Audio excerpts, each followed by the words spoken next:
धात्री धराधर सुतेन जगद बिभर्ति आधार शक्तिरखिलं तव वै विभाति सूर्योऽपि भाति वरदे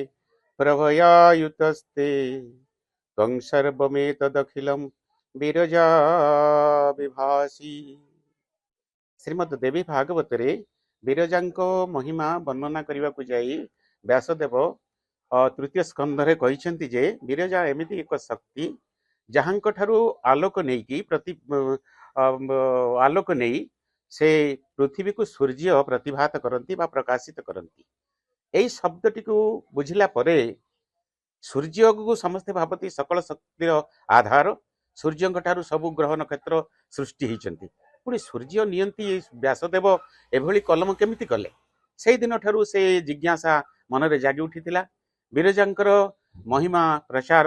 संकल्प निया जायथिला जाजपुर तेणु विरजा होउचंती सही देवी जी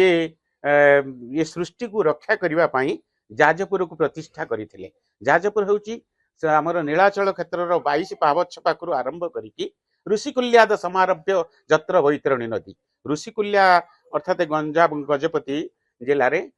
सेठारु वैतरणी नदी पर्यंत ये जाजपुर बोली प्रमाण अच्छी आमर नीलाद्रि महोदय ग्रंथ रे जाऊ से वामदेव संहिता एक समर्थन करती। से महिमामयी श्री श्री विरजा कली जुगरे से साक्षात देवी जहाँ को दर्शन करने को हेले आमे को प्रथमे द्वारपाल अच्छी शिव एवं विष्णु गदाधर विष्णु एवं रुद्र भगवान शिव ये हूँ द्वारपाल एवं विरजा देवींकर रथर ड्राइवर बा रथर सारथी होउचंती निजे ब्रह्मा से देवी से शारदीय दुर्गा पूजा अवसर में नवदिन यात्रा करती। आउ कली जुगरे आमर मालिकाकार माने अच्युतानंद प्रभृति पंचसखा माने हाड़ीदास प्रभृति कहिसेंती विरजा होइबे बाहर करे खपर धरी बारण बेल को भक्त को बाछी रखिबे हरि। तेणु यही जो भावना विरजा प्रत्येक ग्राम रे आज को 35 वर्ष धरी विरजा विश्वज्योति सेवा समिति बावलपुर माध्यम रे विभिन्न ग्राम रे ओडिशार विभिन्न ग्राम रे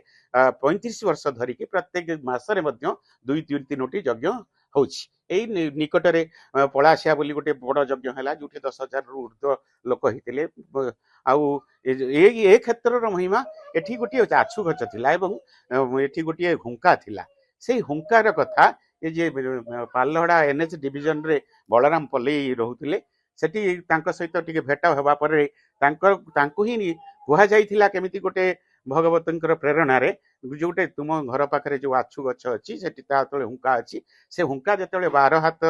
13 आंगुली हि जिवो सेतेबेले नृसिंहंकर आविर्भाव घटिबो सेही समय आसिला एवं वर्तमान लक्ष्मी नृसिंह एठी विद्यमान अछंती महाप्रभु आउ ता सहित मां विरजा अछंती। एठी लीला मध्य 26 वर्ष हेलानी एठी यज्ञ हे आसुची। एही संपर्क रे किछि क्षेत्रर महिमा अछि परवर्ती समय रे भक्त माने ताको अनुभव करिवे। एई शक्तिमयी करुणामयी यज्ञेश्वरी भगवती विरजांकर यज्ञ कार्य को माने कर्तव्य संपादन करिया पई आमे एठारे आसी पहुँचीचु एवं महाप्रभुंकर मालिका अनुसार लिखा जाइछि वैशाख शुक्ल द्वितीय रे प्रभु हेबे जन्म भक्त निमंते जनमी नाम बहिबे कलंकी राम। तेणु महाप्रभुंक लीला को साकार करिया पई एई मंगलपुर नुआहाट यज्ञ करा जाउछि। प्रथम नित्यानंदसारी यज्ञ को 2001 रे करैथिले एवं जेतेबेले यज्ञ अन्य मानकर असहयोग है बंद होगा बसला सेतेबेले आमे कहलु एटा भिक्षा करिकी यज्ञ करा दियो। प्रत्येक घरु चामचे घृत एवं श्रद्धारे गोटे गोटे दक्षिणा मगा जाई ये यज्ञ कार्य पूर्ण करा जाउछि। पूर्वरु सुदामा जेमती भगवान जगन्नाथ निमित्त भिक्षा करुथिले एवं कृष्ण को नैवेद्य अर्पण करुथिले बा इष्ट को उपासना करुथिले। एही लक्ष्मी नृसिंह विरजांकर मूलमंत्र रे यज्ञ होछि केवल जगतर कल्याण पाई एवं सत्व गुणर लीला को परिप्रकाश करिया पाई आम्भे माने समस्त एकाठी होइछे। याज्ञिक ब्राह्मण मानकर सहयोग ए समस्त ननांकर सहयोग रे यज्ञ कार्य होछि। कर्णात भवन्ति पर्जन्यं पर्जन्यत दन्न संभवः यज्ञात भवति पर्जन्यः पर्जन्यात यज्ञ संभव यज्ञ हवा द्वारा वृष्टि हब वृष्टि हवा द्वारा ए विश्वर सबुठी शस्य श्यामला क्षेत सब भरीज अर्ण यज्ञ घृत यज्ञ नाम यज्ञ ज्ञान यज्ञ गुप्त यज्ञ एमती अनेक प्रकार यज्ञ अच्छी ये सेमती गोटे मालिका वर्णित गुप्त क्षेत्र एठी प्रभु लक्ष्मी नृसिंहंकर अनेक दिन व्यापी 27 वर्ष हेलानी यज्ञ चालू अच्छी